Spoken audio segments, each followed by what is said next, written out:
Everybody posted, thank you. Well, if you're behind the wheel here in the city, stay in your lane or else you may be paying for it. The MTA announced today more cameras are being installed on buses citywide, and this is specifically to catch drivers taking up space in the bus lane.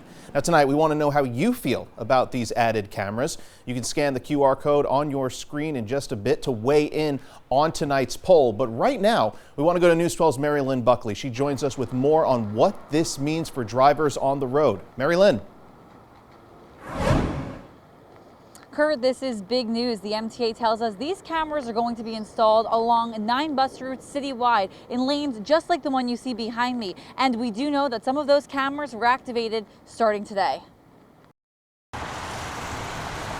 The Department of Transportation says they're going to give drivers warnings, at least for the first 60 days, if they're caught driving in the bus lane. Commuters who ride the bus that we spoke to say their rides have felt slow. I think that people are not respecting the bus lanes, and they're causing a lot of delays for the drivers. I think it's a band-aid over like the bigger problem, but I think it could help a little bit. So the MTA says currently there are 123 buses with these cameras already installed. Those are on routes here in Brooklyn and across Manhattan. But these new cameras will expand coverage to the rest of the 5 boroughs. And the MTA says their goal is to add 600 cameras by the end of next year.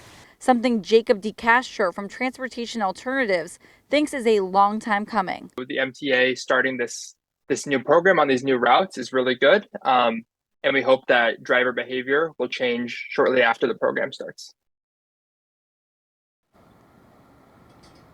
And these are the following Bronx-Brooklyn routes that are going to be affected once these speed cameras are installed. We also do know that many drivers we spoke to say it's something they're going to have to keep in mind.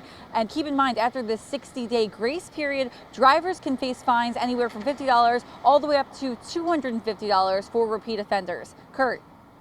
Cameras here in the city, Mary Lynn, trying to keep everybody safe, but you know, it's going to be more tickets too.